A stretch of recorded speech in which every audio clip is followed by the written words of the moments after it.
然而，就是一个这样被全世界预测会发生最严重疫情的一个国家，一个始终都无法进入 WHA 的国家。台湾是最早启动了疫情调查、追踪跟社区防疫措施的国家。这些措施就是在 SARS 之后，我们建立了自己的公共卫生传统。台湾也是最早向全世界通报了肺炎疫情的国家。我们甚至比 WHO 世界卫生组织还要更早应对疫情。台湾也是最早成立中央流行疫情指挥中心的国家。我们严阵以对，积极的管理入出境民众。我们最后成为了全世界防疫最成功的国家之一。我们台湾被全世界的媒体报道。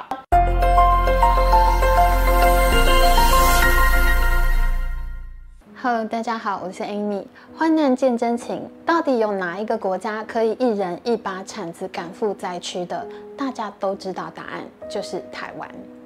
2025年9月23日，花莲马太安溪上游堰塞湖溃堤，洪水灾情的影片在社群疯传，大家都不敢相信，这竟然是发生在2025年的台湾。接下来的画面更是令人不敢置信，满载民众的台铁火车一班一班停靠在花莲的光复站，成排成排的雨鞋走下车，人人拿着一把铲子往灾区走，他们被网络称为铲子超人。这是一个没有任何名人号召、没有组织发动的集体行为，一个一个来自全台湾各个角落的普通民众，有很多人，他们绕过了大半个台湾，默默地加入了铲除淤泥、搬运泥沙、清洗民宅、搬运破烂家具，还有送餐义煮的队伍。连假3天下来，花莲光复车站累计超过6万进站人次。9月29号星期一单日的进站人数高达44500人次。台铁宣布加开列车，光复站可以先上车再补票。这是让全台湾震撼感动的力量。一群人，他们身上满是脏污，满脸汗水，但是他们却比世界名模更帅气、更美好。他们比漫威超级英雄更有力量，真的好感动，好感动。这就是台湾人的气魄。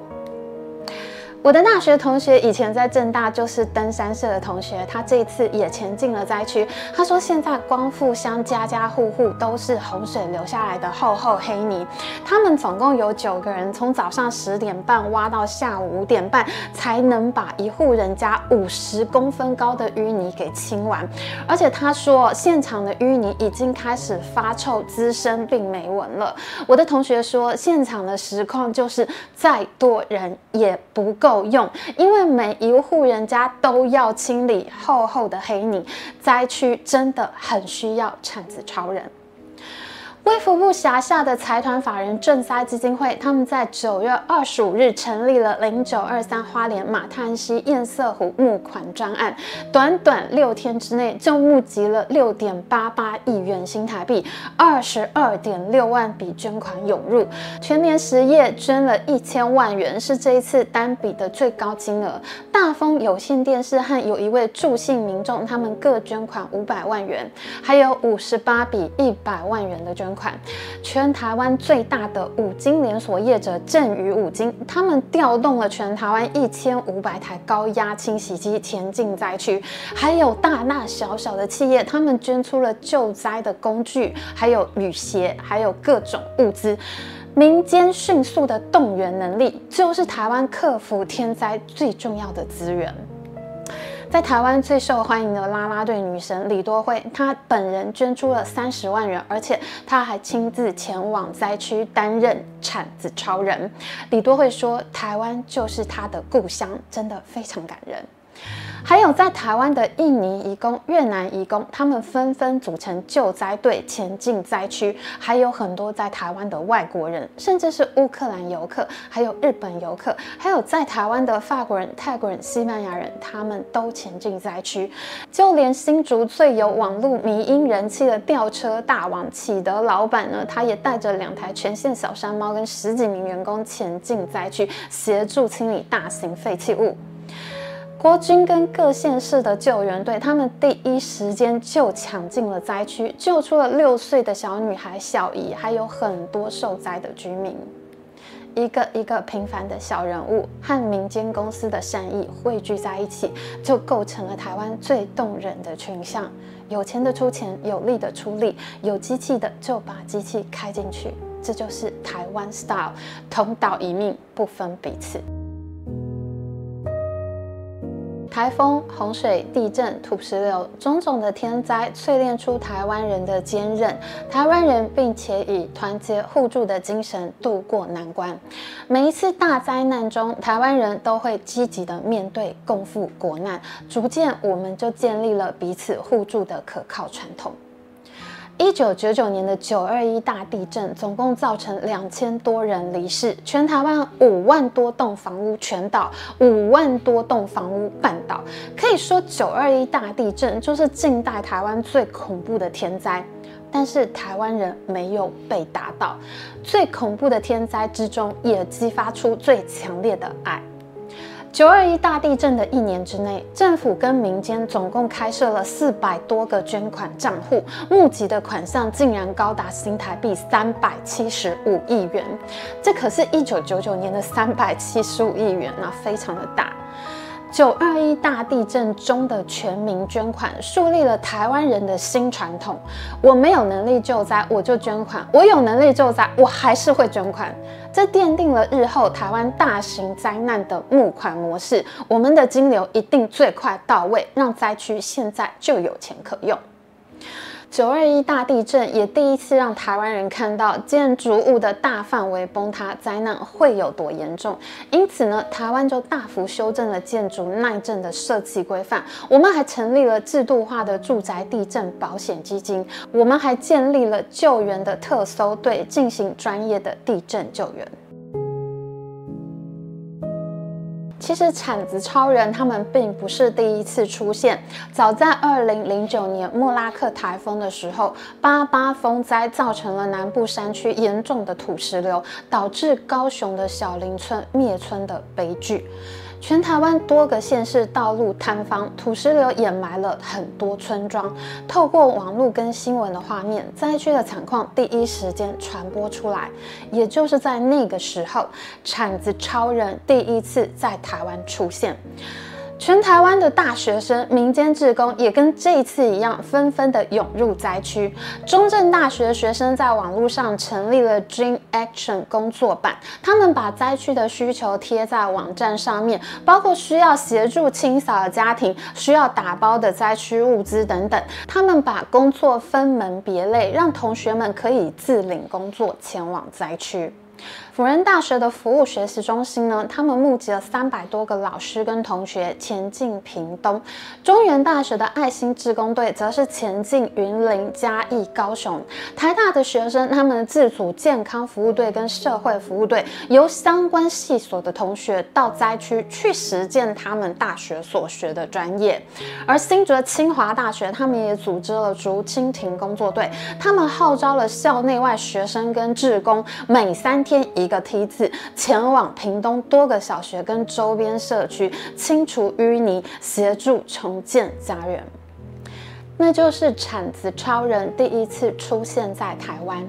当时基督教的长老教会、还有慈济功德会、还有天主教救援组织 Caritas， 他们大家都号召志工从全台湾各地前往灾区。原住民部落的青年，他们也从各地返乡，跟这次花莲救灾一样，原乡青年他们担负起最重要稳定乡里的任务。1999年的921大地震建立起全台湾救灾的金流体系，而2009年的莫拉克风灾则是建立起有组织、有条理的民间救灾传统。屏东县政府在莫拉克风灾的10年之后，在2019年的时候，他们举办了一个活动，叫做“寻找当年的你”。屏东县政府在他们的官网上面贴出了好几百张当年投入救灾的志工、军警跟民众的照片，寻找当年的铲子超人。当年的志工他们回到了重建区，而屏东县的消防局长他在88风灾的时候，他只是消防局的秘书。他说他当年连续20天都没有回家，20天都穿着同一套衣服。基层的公务员当时是直接派驻到灾区去上班，他们很长时间都没有回到县政府的办公室，都在灾区救援。他们说每天上班都会看到乡镇公所的地板上面躺满了救灾人员，小睡一下又要再上阵。从26年前的921大地震，到16年前的88风灾小林村，再到今年的马太鞍堰塞湖溢流，一批一批的大学生，一个一个的铲子超人，每一代的铲子超人就成为了台湾的传统，不用谁来叫我们，我们都会出动。这就是台湾人面对困难的态度，同岛一命，共赴国难，没有什么能把我们打倒。台湾人的行动力不止在岛上扩散，当远方需要的时候，我们也总是第一时间就把关心变成行动。2011年日本311大地震，来自台湾的捐款是世界第一，总计超过200亿日元。许多日本人到现在都非常的感念台湾，网络上常常说的台日友好，其实就是从311大地震开始的。当年很多捐款的台湾人可能都已经忘记自己曾经捐钱给日本赈灾了，但是呢，在2024年花莲403大地震的时候，日本政府捐出了100万美元给台湾。日本的大大小小民间企业，他们主动发起了募捐，日本的民众也自发展开了超商集资。他们说，终于有机会偿还台湾人在311的恩情了。这真的是一场跨越10年以上的善的循环。2023年土耳其强震，土耳其人同样也见证了 Taiwan Can Help。台湾政府捐出了200万美元给土耳其，而且我们迅速的派出了我们的专业地震搜救队到土耳其去。台湾的民间募款不断攀升，卫福部的专户呢，在短时间内就突破了10亿元新台币。企业和宗教团体如雨后春笋般冒出，持续提供物资和医疗器材空运土耳其。土耳其的政府非常感谢台湾。为什么台湾人会这么帮土耳其呢？原来这也是善的循环。当年921大地震的时候，20多个国家的搜救队前来台湾支援，第一个到达台湾的搜救队就是土耳其救难队。滴水之恩，涌泉以报。台湾的地震搜救队也是2023年第一个进入土耳其灾区的救援团队。今年呢，还有一个土耳其的纪录片导演，他把这2次大地震之中台湾人跟土耳其人互相救援的情谊拍成了纪录片。2008年中国汶川大地震的时候，台湾人也捐出了15.2亿人民币的捐款，这是全球第1高的救援国家，远远超过第2名沙烏地阿拉伯捐出的4.2亿人民币。如果不是因为这些年习近平政府对台湾恶言相向、强力打压，甚至积极准备要对台湾发动战争，如果不是这些事情，台湾人其实对中国一直都是充满善意的。台湾人在灾难中培养出了惊人的韧性，不只是台风和地震，还有病毒跟国际困境。2003年 SARS 席卷东亚洲，3月份病毒入侵台湾，4月份发生了震惊全球的和平医院事件。当时和平医院院内发生了群聚感染，那医护人员就在缺乏装备的情况之下，在院内苦撑，和平医院当时被封院。因为台湾被拒绝加入世界卫生组织，因此在疫情爆发的时候，世界卫生组织并没有通知台湾他们的疾管措施，他们只把台湾列为是避免旅游的地区。但是呢，他们把台湾排除在国际疾病管制机制之外，我们台湾得不到任何正式的疫情消息。2003年 SARS 疫情中，永远留在台湾人脑海里的一个画面，那就是当时台湾的媒体在追问中共的代表团为什么不让台湾加入世界卫生大会 WHA 的时候，中共代表团的官员沙祖康，他面对镜头非常鄙夷、非常凶恶地说：“早给拒绝了，没听到大会做的决定吗？谁理你们？”2003年台湾就像是一个国际孤儿，独自面对 SARS。和平医院封院的时候，有病人因为确诊了 SARS， 他以为整个医院都要被放弃了，他在医院中轻生。SARS 期间，全台湾有73人因为确诊而过世，加上未确诊及过世的患者，总共高达107人过世。和平医院有7名医护人员殉职，24个病患离世。就是因为这一句"谁理你们"早给拒绝了，从此以后台湾自立自强。在2019年底爆发的中国新冠疫情当中，台湾人率先注意到来自中国的各种异常讯息，我们台湾早早做出了准备。当时全世界都认为台湾会是中国以外疫情最严重的一个国家，因为台湾跟中国之间的交通往来、经济活动都非常密切，当时全世界都严防台湾。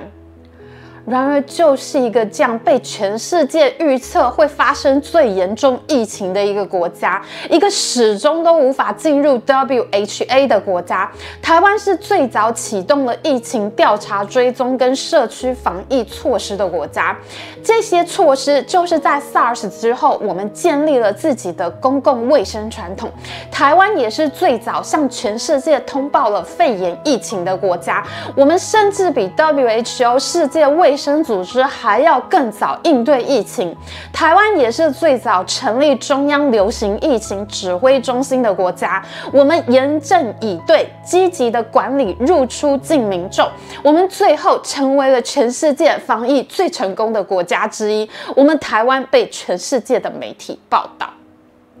而台湾人的善意从不缺席。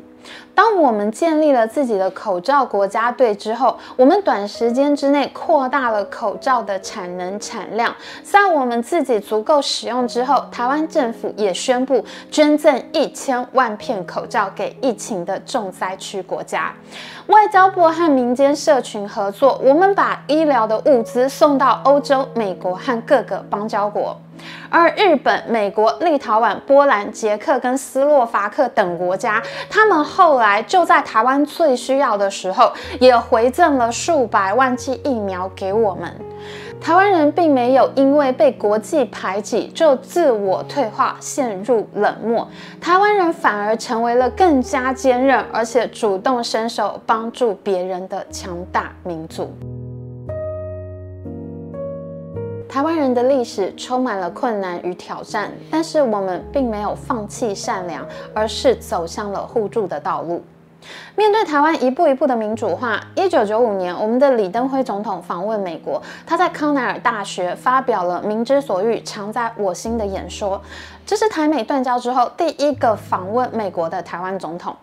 1996年，李登辉总统更是经由全民直接选举连任总统，这是台湾人第一次用民主选举一票一票选出自己的总统。当时中共是非常的不能接受，他们就发动了1995到1996年的台海飞弹危机，他们多次对台湾连续发射导弹，而当一枚一枚的中共飞弹坠入海面的时候，台湾人除了恐惧，我们也开始深思岛屿的未来在哪里，台湾人该去向何方。政治大学的选举研究中心呢，他们从1992年开始，每半年都会进行台湾民众的认同调查。在台海飞弹危机之前，认为自己是中国人的民众比例远远高于认同自己是台湾人的比例。请大家看这张图哦，这条蓝线就是自认为中国人的趋势线，而这条绿色线呢，就是认为自己是台湾人的趋势线。粉红色这条线呢，他认为自己既是台湾人，也是中国人。好，我们看到中国人认同的蓝色线，在台海飞弹危机之前还有26.2%，绿色线在危机之前只有17.6%。然而，两条线的交叉点就发生在1995年。当时我自己在政大念大三，我就是因为台海飞弹危机而深刻认知到自己是台湾人，我就是那个从蓝色线跳到绿色线的台湾人之一。到了现在，2025年，认同自己是台湾人的比例已经连续5年都在60%以上了，而认同自己是中国人的比例只剩下了2.3%。还跟中国相关的认同呢，就是这条粉红色线上面的，既是台湾人也是中国人，这应该是老一辈人的认同。而大家有没有注意到呢？其实台湾人的认同稳定突破60%以上，那就是因为全球新冠肺炎疫情危机挑战了台湾，但是危机也让台湾人开始学会自救、自立自强。我们学会了如何快速、强力动员、金流、物资、人力，一次又一次，台湾人学会在危机之中成长。这20年来，台湾也从东亚洲的小型新兴经济体，逐渐成为了世界上不可忽视的力量。在经济上，台湾长期稳居全球前20大进出口贸易国。我们在各项经济排名、竞争力排名、各项国际评比上面，台湾都是蒸蒸日上的。即使是面对中共越来越频繁的军事威胁，台湾的股市总市值竟然还在 AI 狂潮之下越攀越高。9月份台股突破了26000点，站上了全球第8大市值的股市。我自己做财经新闻20多年，以前台湾人专门买超烂的海外金融商品，但是直到现在，台湾人终于明白了，台湾才是最值得台湾人投资的地方。危机淬炼了台湾人，但是危机并没有让台湾人失去善良，而是我们变得更加强大，而且我们学会在风暴中守望彼此。遇到了天灾，我们会提着铲子，穿上雨鞋，赶赴灾区；遇到了疫情，我们会主动配合疫调，我们会戴上口罩，自主隔离，还有自己去打疫苗。我们会把台湾成功的经验分享给所需要的国家。我们的物资只要是自己够用了，我们一定会送给其他的国家。这些年，台湾不是没有被误解过，我们不是没有被国际社会排挤过，但是台湾人一次一次用行动证明了，台湾是一个坚强的国家，是一个互助的国家，我们是一个对世界非常有贡献的国家。台湾的好要让全台湾人都知道，也要让全世界都知道，台湾值得更好。这集影片是我们团队献给所有台湾人的感谢。我们的频道将捐出新台币10万元给花莲救灾，希望花莲加油，希望灾区能够尽快复原。这集影片我们所收到的所有广告收益跟网友的抖内，我们一样都会全数捐出。完成之后，我们也会公布所有的单据。谢谢这么多年来坚守同岛一命的台湾人，谢谢你们，谢谢我们，谢谢大家。